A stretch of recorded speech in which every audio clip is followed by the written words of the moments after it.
It was October 4th, 2025 in Fayetteville, Arkansas.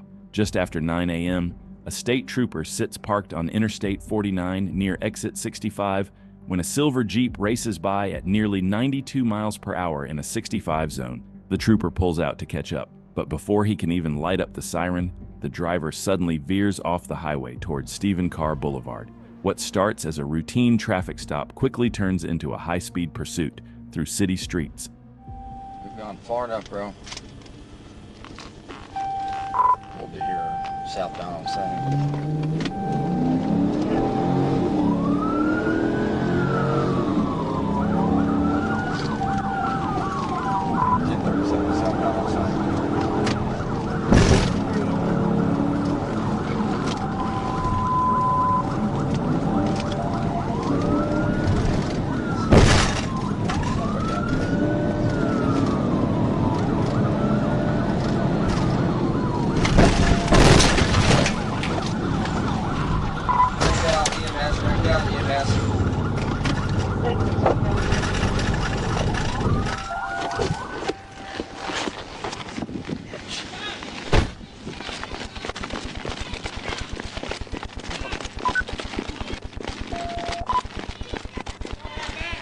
Find him! Keep an eye on him!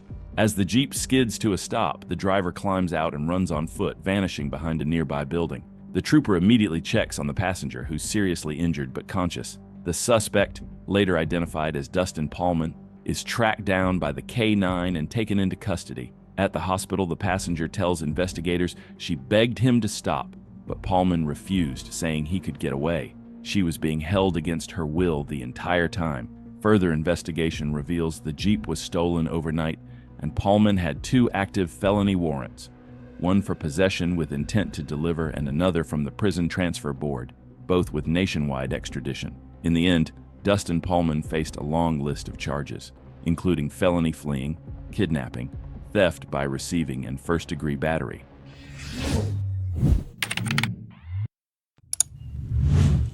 It was June 20th, 2023 in Otero County, Colorado, when troopers with the Colorado State Patrol responded to assist deputies with a fleeing suspect along Highway 50. What they didn't know was that this chase would spiral into something far worse than anyone expected, a day that would soon become one of the craziest of their careers.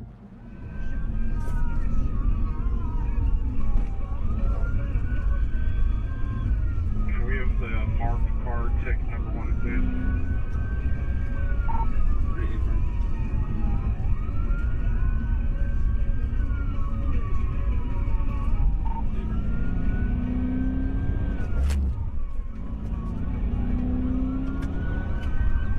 Alright, 379 slowed down, speeds of 28.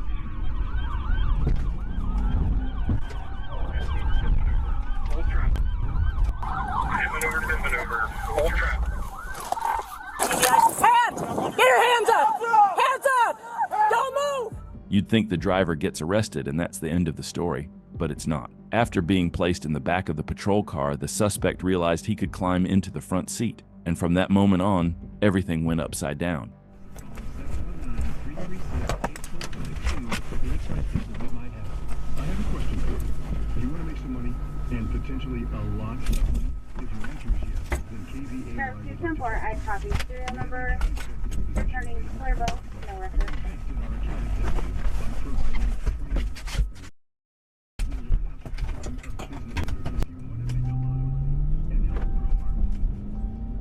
What you're seeing now is the suspect behind the wheel of the patrol car, a mistake that should never happen but unfortunately did. Now deputies are back in pursuit, trying once again to bring this suspect to a stop, but this time it's going to be a lot harder. Get a hold of State Patrol and find out if this individual is armed, please. He is not anymore.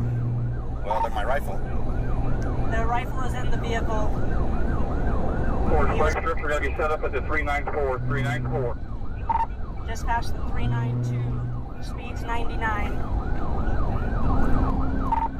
Coming up on stop sticks.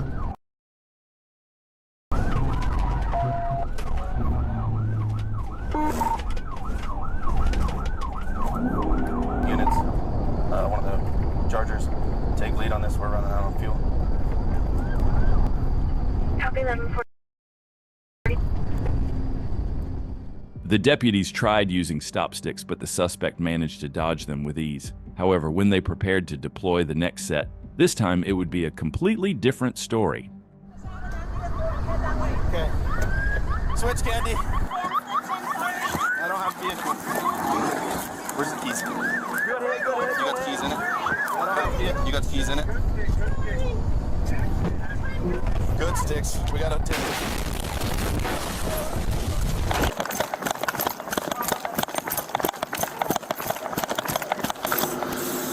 We got flame at the firewall. 1.5 miles.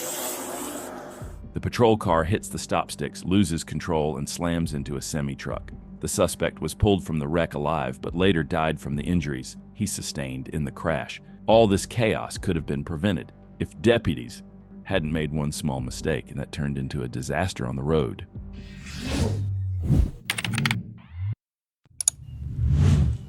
In Gainesville, Florida, on August 23, 2022, what started as a morning carjacking in Tampa would soon turn into a multi-county manhunt and one of the most dangerous pursuits on Interstate 75.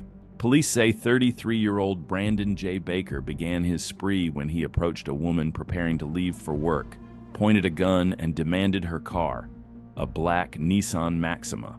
The victim wasn't hurt, but Baker wasn't finished. Just minutes later, officers received another 911 call. This time, Baker had forced his way into a nearby home and confronted another victim, someone he personally knew. He forced her out of the house and into the stolen car. Luckily, she managed to escape before Baker fled again. An hour later, he stole a box truck from a delivery driver. The truck had GPS tracking, allowing law enforcement to locate it as it sped north on I-75. When troopers tried to stop the vehicle, Baker refused to pull over.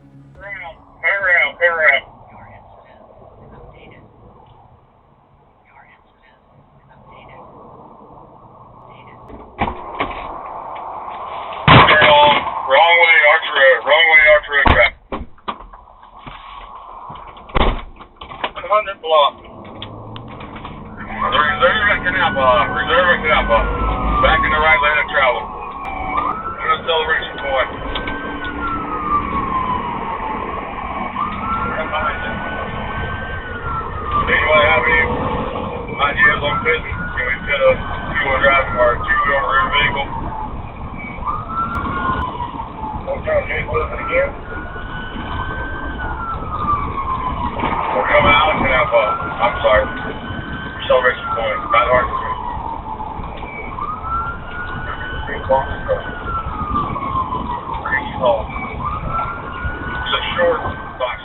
The Florida Highway Patrol and Alachua County Sheriff's Office moved in fast, attempting multiple stops, but Baker rammed several patrol units in a desperate attempt to escape. Corey, where you at now? R393. 75 catch, I get 6 out in front of Master Coast. What are you going to update, please? We're eastbound, or past some Burger King eastbound. When I'll call from ASO eastbound.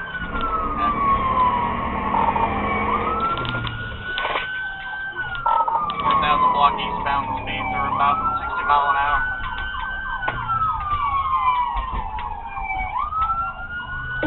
ASO units 2300 Archer. Northbound into the new Butler Plaza. Northbound 37 Boulevard.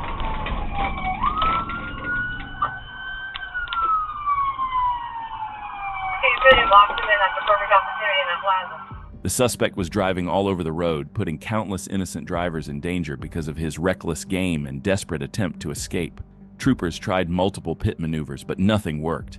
And the longer this chase went on, the more lives were put at risk. Alright, we're back on Archer Road. I am now the lead vehicle. Oh, signal 4 into a ASO K9, still eastbound, place P.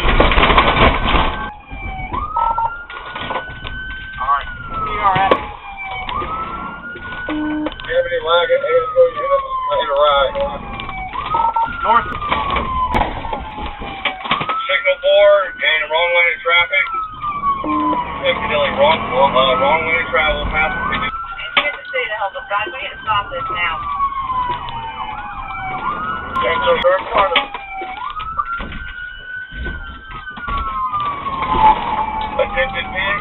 We are going. As the suspect was forced into a parking lot, multiple units were already waiting on the other side, leaving him with nowhere to run. This was the moment law enforcement had been waiting for, the opportunity they couldn't afford to miss. Again, coming back out on the 34th Street. Going back southbound on 34th.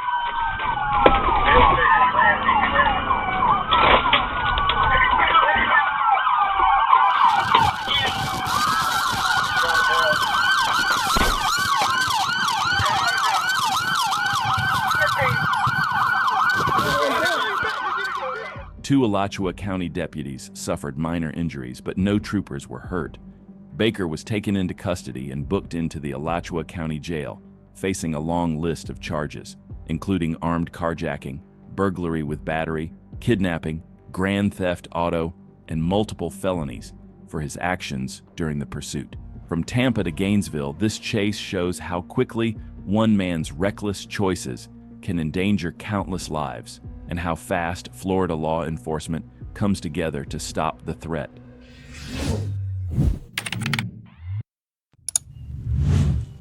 In Chester, South Carolina, on July 11, 2024, just after 6:30 in the morning, when Chester County deputies attempt a routine traffic stop along the J.A. Cochran bypass.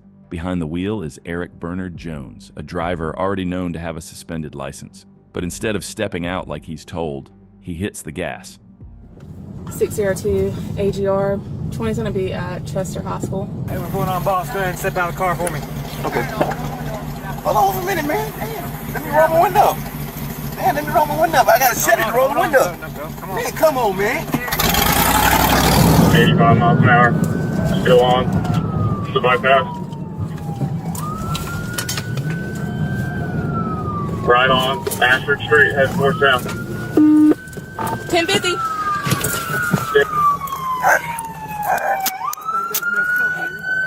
Good girl. The pursuit comes to a violent end on Ashford Road when Jones loses control and crashes. Deputies move in fast, and with the help of K9 Sammy, the suspect is taken into custody without further incident. Inside the vehicle, deputies make a shocking discovery: 112 grams of fentanyl, 56 grams of methamphetamine, over $4,000 in cash, and an assortment of pills believed to be other controlled substances. Jones was treated at the hospital for minor injuries and later booked into the Chester County Detention Center. He now faces a long list of charges, including trafficking fentanyl, trafficking methamphetamine, and failure to stop for blue lights.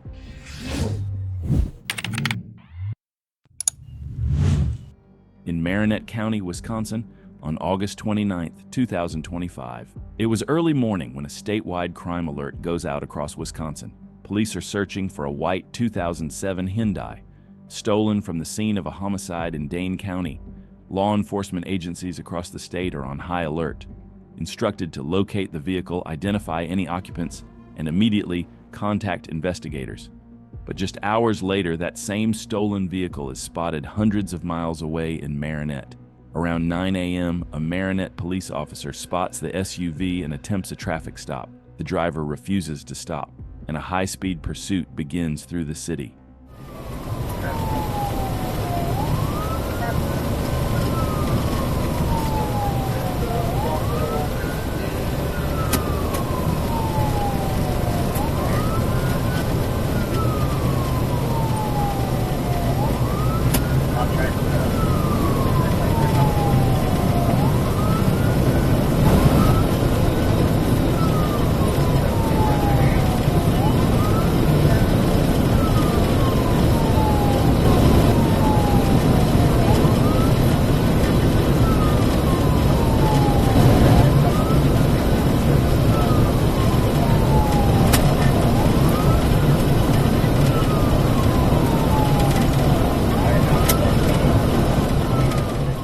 As the chase continues north on Highway 41, the sheriff deploys spike strips, but the suspect swerves to avoid them. Then he loses control, rolling the vehicle into a ditch.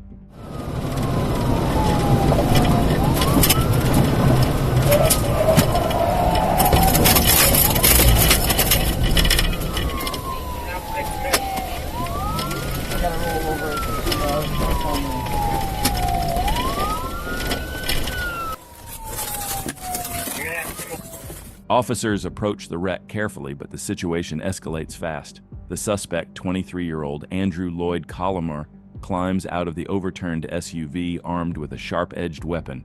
Ignoring all commands, he walks directly toward the officers. Just want to talk. On the ground. On the ground. Don't move. Don't move. Drop the knife. Put it down now. Drop the knife. Put it down now. Drop the knife. Drop the knife. Drop the knife. Two Marinette officers open fire in defense of themselves and each other. The suspect collapses, and officers immediately render medical aid. Collimore was transported to a nearby hospital, where he was pronounced deceased. No officers were injured in the incident. The vehicle he was driving was confirmed to be the same one stolen from the homicide scene in Dane County.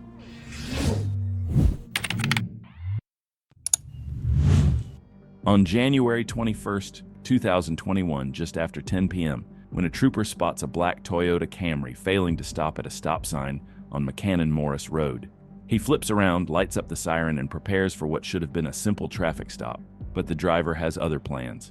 Instead of stopping, the Camry makes a reckless U-turn and accelerates eastbound on State Route 72.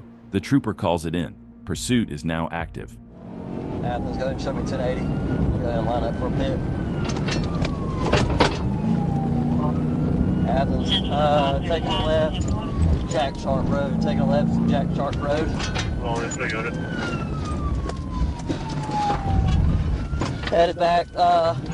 Headed back towards Clark County, Athens. I'm gonna go ahead and try to line up for a bit now.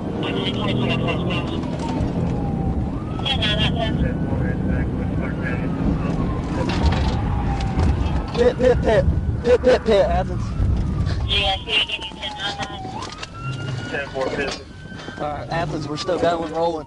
Athens, we're rolling. See what he's gonna do. We're headed back towards Clark County again.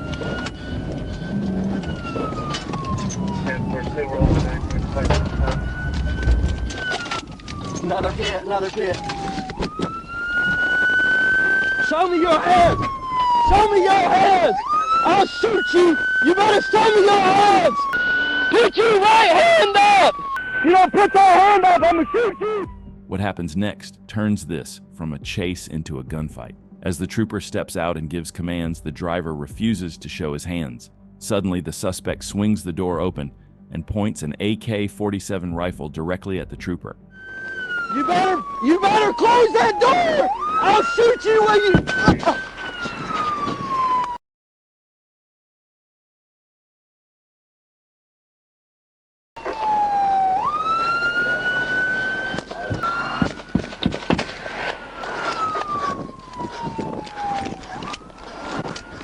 Shot fire, oh, stay right here. He shot me.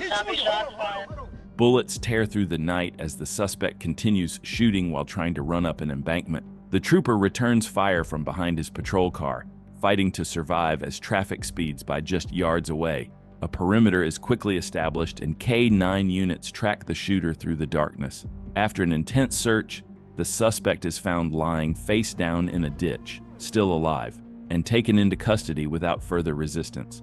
He's identified as Timothy Demon Caruth, a convicted felon on active parole with no valid driver's license. He was sentenced to 18 years in prison.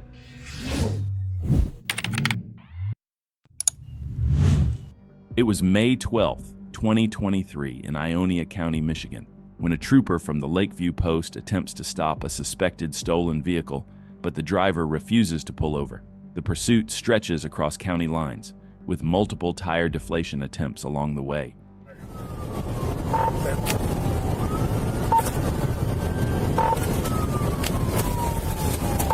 Spike's hit.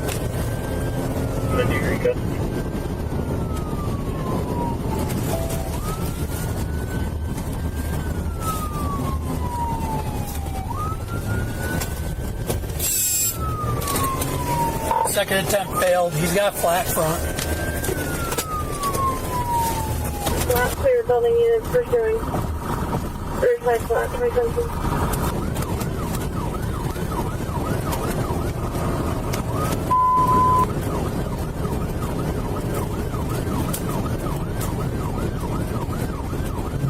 Clear west on Ashley Ave.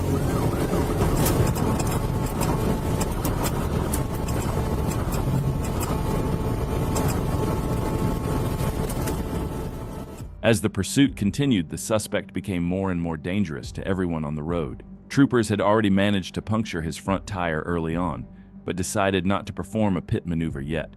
Moments later, sparks began flying from the damaged wheel, and from here, things were only going to get worse. There's sparks. Turning north on Wasabas Road. Clear north on Wasabas Road. As right now, it looks like two main buildings. Clear right here now. Central 36. Let Kent know. Try to get some more spikes up. All right.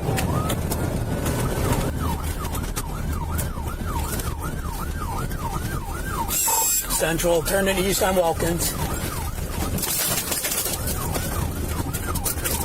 Clear east on Elkins. Central. 715. Diesel guy, freezing up the door. I'll be cleared up. Central 36. I don't know. The suspect lost control, veered off the road, and rolled over multiple times. During the crash, he was ejected from the vehicle, and when troopers approached, what they saw left them in shock.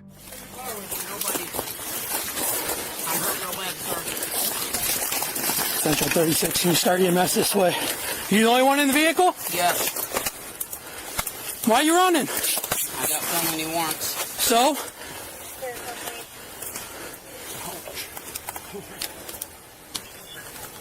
Not breathing bad. Central 36. Yeah, you able to you stay with him while I go grab my med bag? I'm going to grab breathing. Okay. Where do you feel your leg is broke? My leg and my forehead. Okay. Yeah, you can't move them. Your right leg? Yes. Okay. When troopers approached, the driver was conscious, but so badly injured he couldn't move. The truck he was fleeing in was completely destroyed. He was taken to the hospital, where he later recovered before being transported to jail. He told troopers he ran because he had a warrant, but all he really did was make things worse. In the end, he's lucky to be alive after a crash like that.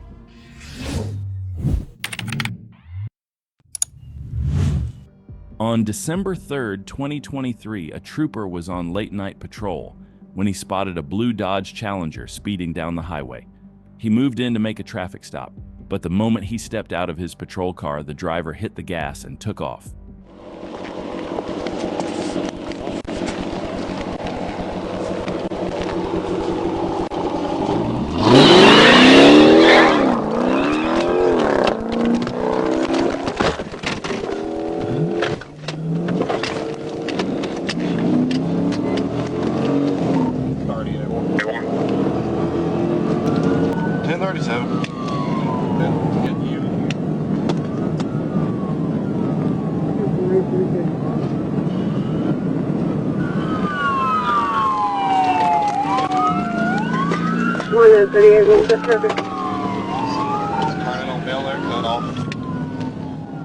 The vehicle shot off the highway. The driver, unfamiliar with the area, hit the curve at nearly 160 miles per hour and crashed. And when someone loses control at 160, there's only one way it can end. He crashed.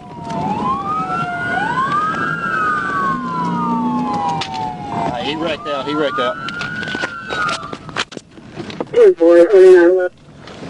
Give me a 16 started. I was so. I just dropped my train at the beginning, and I'll be sitting there today. You know what? Oh, my rifle. Come out.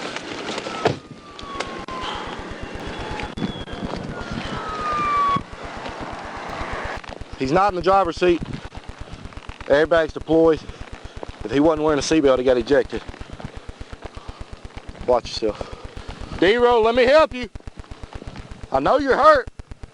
Yeah, I know. I'm trying to clear it before it catches anymore, but he ran for a reason. Steering wheel is way back here. He's running about 160 when he hit that curve.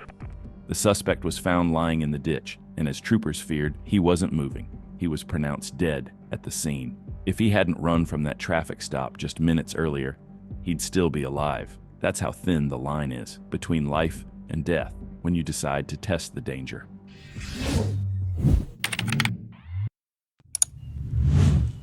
On the Sunday, June 1st, 2025, Jonesboro, Arkansas. Just before 4 p.m., an officer tries to stop a motorcycle near Nettleton Circle. No tags, no stop at the sign, and no sign of slowing down. When the rider blows through a red light and nearly hits another car, the officer decides to terminate the stop. I got a motorcycle fleeing from me. Oh goodness. I've terminated. I'm not pursuing. All calls are being at Flint Promise. Yeah, 10-4 dispatch. Get me ambulance out here. It's bad, real bad. Copy. He has a pulse now. He has a pulse. Yeah, he's still breathing. He has a pulse. Hey,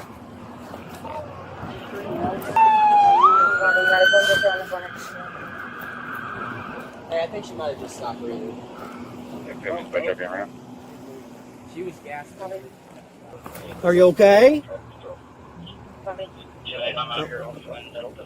Sorry. That white car right there, he was doing 80 miles an hour this way. The white car was? Oh, yeah. Your side hurts a little bit? Let me get your driver's license, your insurance. Are y'all okay? The light was green, and I seen the bike come through the light, and it was there. Both riders, 28-year-old Thomas Haney and 20-year-old Willow Searcy, were thrown from the bike and pronounced dead at the scene. A tragic reminder that sometimes the chase doesn't have to continue for lives to be lost. All it takes is one reckless decision, and there's no going back.